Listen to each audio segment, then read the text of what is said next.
Et oui, vous l'avez compris, c'est l'heure de votre rendez-vous des vacances. L'été chez nous, chaque jour, nos journalistes parcourent l'Île-de-France pour vous dénicher les meilleures idées de sorties, d'activités et de loisirs. Aujourd'hui, Ella Gélidi et Stéphane Linon sont allés dans le Val d'Oise, à Magny-en-Vexin, dans un parc appelé Aventureland. Au programme, vous allez le voir, on le découvre déjà un petit peu ici, des activités pour les petits et les grands au milieu de la forêt pour profiter d'un peu de fraîcheur.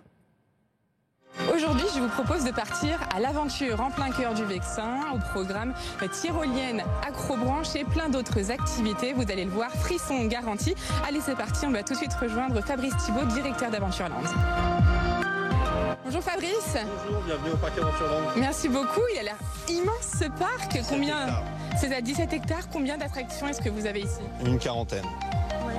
Dédié aux plus grands comme aux plus petits. On a vraiment un panel d'activités qui permet de répondre à un besoin pour une famille. Alors là, on est vraiment en plein cœur de la forêt. C'est pas réellement un parc d'attractions à proprement dit, hein. C'est plutôt un parc d'activités où ici, eh bien, on peut se dépasser, c'est ça? Exactement. Ici, on est actif. On ne subit pas son loisir. On est vraiment actif dans le loisir et on propose des activités où on va se dépenser. Alors, il y a énormément d'activités ici. Laquelle est-ce que je pourrais tester justement? Testons l'acrobranche. Très bien, on va tester l'acrobranche. Par contre, je ne suis pas encore équipée. Non, vous n'êtes pas équipé. Il va falloir passer au chalet des Baudeliers. Très bien, allons-y. Alors ça y est, on vient d'arriver à l'endroit où nous devons nous équiper. Ce sont des baudriers que nous devons porter, c'est ça? Exactement, le baudrier est obligatoire et on a un crochet qui permet une sécurité complète avec une ligne de vie qui vous assure une sécurité depuis le début du parcours jusqu'à la fin.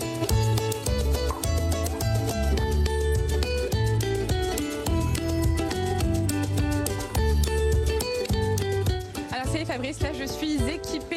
Quelle est la prochaine étape? La prochaine étape, c'est le briefing. Il va falloir apprendre le maniement de ce crochet. Donc on va vous apprendre au sol, histoire de pouvoir le faire en toute sécurité et sans le stress de la hauteur. Ok, c'est parti, je vous suis. C'est parti. Bonjour Lénie. Alors c'est vous qui allez me faire le petit briefing avant de pouvoir monter dans les arbres. C'est ça. Allez-y, je vous écoute. Alors, à chaque début de parcours, vous aurez une petite plaque métallique comme celle-ci. Il faudra faire passer son crochet dans ce sens. Une fois que c'est fait, vous êtes en sécurité. Vous êtes obligé de finir le parcours pour pouvoir sortir. D'accord. Donc, à un moment donné, vous tomberez sur des petites plaques comme celle-ci. Il faudra tourner le crochet en mettant la petite ouverture vers le ciel. Et voilà, on descend comme ça. La sécurité pour pouvoir avoir la main, c'est ça quand on est en haut. C'est ça, tout à fait. Bon bah ça me paraît assez simple. Je propose qu'on y aille. Let's go. Ça y est Fabrice, je suis équipée et prête à monter sur le premier parcours. Alors comment ça se passe? Alors, après la pratique, on va faire exactement, on va se mettre en sécurité. Allez, c'est parti. Bon, je suis pas trop rassurée parce que j'ai un petit peu le vertige, mais ça devrait aller.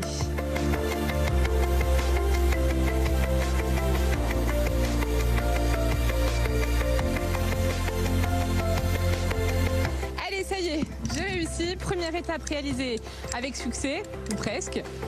Hop là.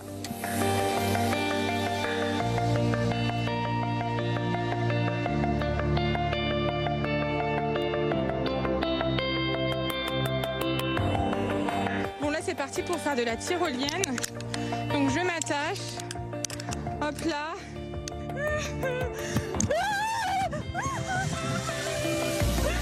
Ça va mieux une fois qu'on est arrivé. Une fois qu'on est arrivé, ça va. Allez, c'est parti, on reprend le parcours, on continue.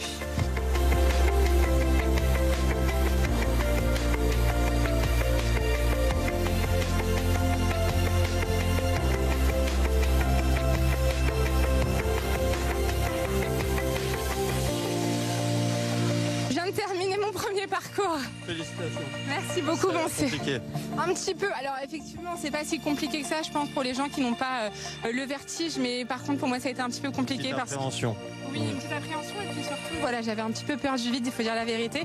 Mais ça va, je me suis dépassée, donc je suis assez contente. Super, bravo. On continue? Merci beaucoup, oui, effectivement, on continue. Qu'est-ce que vous nous proposez maintenant? Je vous propose la Vire Express. C'est une tyrolienne à virage qui fait 350 mètres. C'est une petite spécificité qu'on a au parc et je pense que vous allez adorer. C'est parti. Alors on vient de changer d'équipement, hein, Fabrice, pour pouvoir faire la tyrolienne. Pourquoi est-ce qu'on a changé justement d'équipement et pourquoi est-ce qu'il est aussi élaboré ou en tout cas bien différent de celui que j'avais avant? Alors là, on est complètement sur autre chose. On va être sur une tyrolienne à virage et on a besoin d'une sellette. Vous allez voir, vous êtes accroché à une grosse poulie et on a un équipement complètement adapté pour ça. Le casque, c'est juste pour éviter de se cogner par rapport à la trace. Très bien. Et donc ça, on va voir ça avec Gérard, c'est ça? Gérard, mon collègue, qui va vous monter, c'est le responsable du chalet. Parfait, bah super, allez on y va Gérard. Allez, c'est parti. Attention. Ah,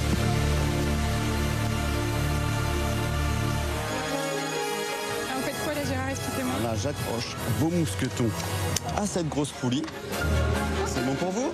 Oui, tout est bien pour moi. Est-ce que vous avez des recommandations avant de partir? Tout à fait. Alors la première chose, ça va être de croiser les pieds. De poser votre main ici, mais pas de la serrer. Donc ne vous crispez pas, tout va bien se passer. Et à l'arrivée, il faudra juste lever les jambes pour rejoindre mon collègue qui sera à l'arrivée. Les pieds croisés. Oh mon Dieu.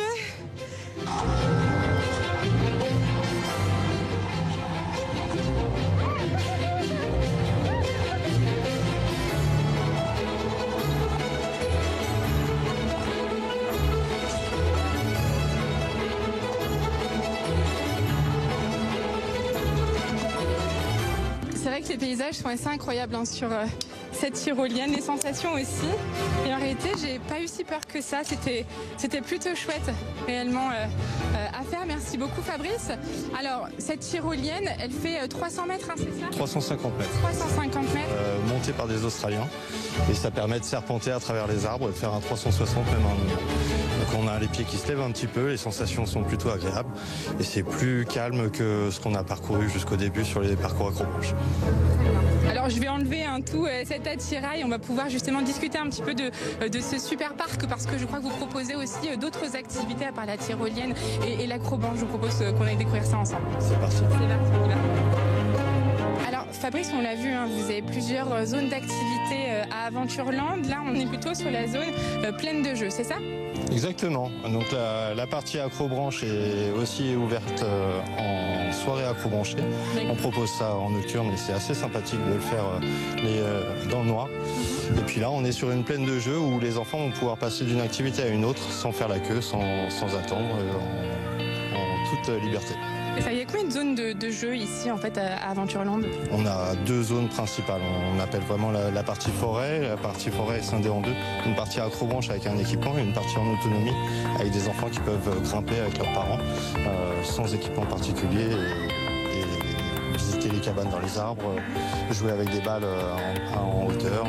Alors Fabrice, est-ce que vous pouvez nous raconter un petit peu l'histoire de ce parc? Est-ce que c'est vous qui l'avez créé? Alors non, il a été créé en 2001. Au départ, c'était un champ de maïs et il y avait un labyrinthe dans ce champ de maïs.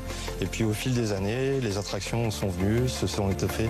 Et puis ensuite, il y a la partie accrobranche qui est sortie. Oui. Mais nous, on a repris avec ma femme en 2018 oui. Et c'était pour une aventure familiale. On voulait vraiment trouver quelque chose dans le loisir et là, c'est du loisir actif, on est très contents. Et alors justement, quels sont les tarifs? Est-ce que vous avez différents tarifs selon les âges, selon les profils de visiteurs? Exactement, on a bien sûr ceux qui vont participer, donc en fonction de la taille, on va avoir deux tarifs, mais on a aussi les accompagnateurs, les papis-mamies qui viennent ou les femmes enceintes. On a un tarif pour les chômeurs, on a un tarif pour les étudiants, on essaie vraiment de satisfaire l'ensemble des personnes qui peuvent venir au parc. C'est ça. Et alors dernière chose aussi, si je ne me trompe pas, vous n'êtes pas ouvert durant toute l'année, c'est principalement en période estivale? Alors on ouvre à chaque fois pour les vacances de printemps, donc en fonction ça fluctue, et on ferme le tout début octobre. Parfait, donc parfait aussi pour les franciliens qui ne peuvent pas forcément partir aussi en vacances durant l'été. Voilà, vous avez toutes les informations qu'il vous faut pour pouvoir venir ici à Aventureland et profiter d'une journée en famille.